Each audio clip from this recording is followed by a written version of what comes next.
ಆಗಿ ಬರ್ಬೋದಾ? ಬರ್ಬೋದು.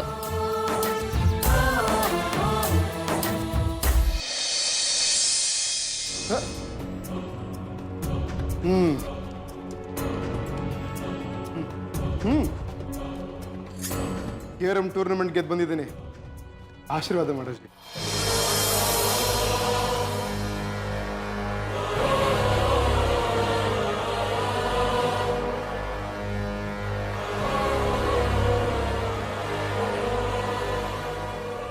ಆಹಾ, ಇದಕ್ಕೇನು ಕಡಿಮೆ ಇಲ್ಲ.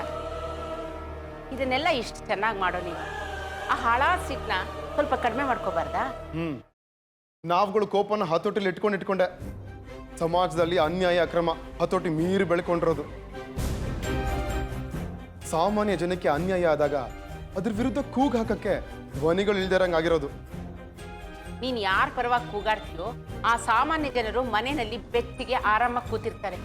ಆದ್ರೆ ನೀನ್ ಮಾತ್ರ ಜೈಲಲ್ಲಿ ಕೊಳಿತಿರ್ತೀಯಲ್ಲೋ. ಅದಕ್ಕೆ ನಾನು ಬರಲ್ಲ ಅನ್ನೋದು. ಬಂದ ತಕ್ಷಣ ಶುರು ಹಚ್ಕೊಳ್ತೀನಿ ಲೆಕ್ಚರ್ನ. ಇರ್ಲಿ, ಹೊಟ್ಟೆ ಇಸ್ತಾ ಇದೆ. ಜೈಲೂಟ ತಿಂದು ತಿಂದು ನಾಲ್ಗೆಲ್ಲ ಜಡ್ಡಿಡ್ದೋಗಿದೆ. ರುಚಿ ನೋಡಿ ತುಂಬಾ ದಿವಸ ಆಯ್ತು. ಅದ್ರ ಊಟ ಆಗ್ತೀಯಾ? ಅಯ್ಯೋ, ನೀನ್ ಕೇಳ್ಬೇಕೇನೋ. ಬಾ, ಊಟ ಮಾಡುವಂತೆ.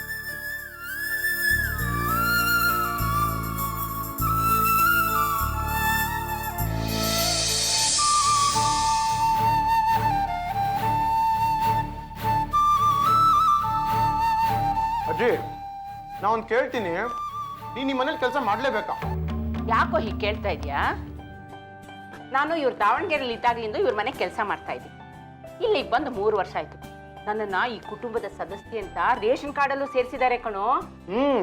ನೀ ಇಲ್ಲಿ ಬಂದೆ ಅಂತ ತಾನೆ ನನ್ನ ಬಿಸ್ನೆಸ್ ಎಲ್ಲ ಕ್ಲೋಸ್ ಮಾಡಿ ಇಲ್ಲಿ ಬಂದು ಕೇಬಲ್ ಟಿವಿ ಏಜೆನ್ಸಿ ಸ್ಟಾರ್ಟ್ ಮಾಡಿದ್ದು. ಹೌದು ಕಣೋ, ನೀನ್ ಬಂದಿದ್ದೇನೋ ಸರಿ. ಆದ್ರೆ ಈ 3 ವರ್ಷದಲ್ಲಿ ನನ್ನನ್ನು ನೋಡೋಕೆ ಎಷ್ಟು ಸಲ ಬಂದಿದ್ಯಾ ನೀನು? ಹೊಡೆದಾಟ ಬಡದಾಟ ಅನ್ಕೊಂಡು 6 ತಿಂಗಳು ಜೈಲಲ್ಲಿ ಇರ್ತೀಯ, 6 ತಿಂಗಳು ಹೊರಗಡೆ ಇರ್ತೀಯ. ಅಯ್ಯೋ ಸಾಕಜ್ಜಿ, ನಮ್ಮಮ್ಮ ಇದ್ದಿದ್ರು ಇಷ್ಟೊಂದು ಮಾತಾಡ್ತಿರ್ಲಿಲ್ಲ. ನಮ್ಮಮ್ಮಂಗೆ ಹುಟ್ಟಕ್ಕೆ ಬೇರೆ ಯಾರು ಸಿಗ್ಲಿಲ್ವಾ? ನಿನ್ನ ಹೋಟೆಲ್ ಯಾಕೆ ಹುಟ್ಟಿದ್ರು?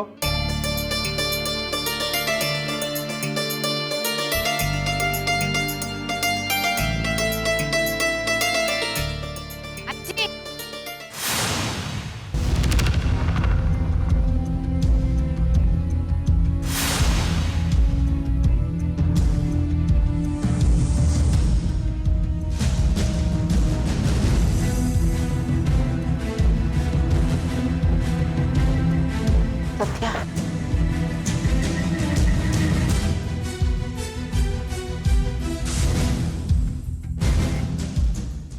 ಏನು ದೊರೆ ಮಗ ಬಂದ್ಬಿಟ್ಟಿದ್ದಾನೆ?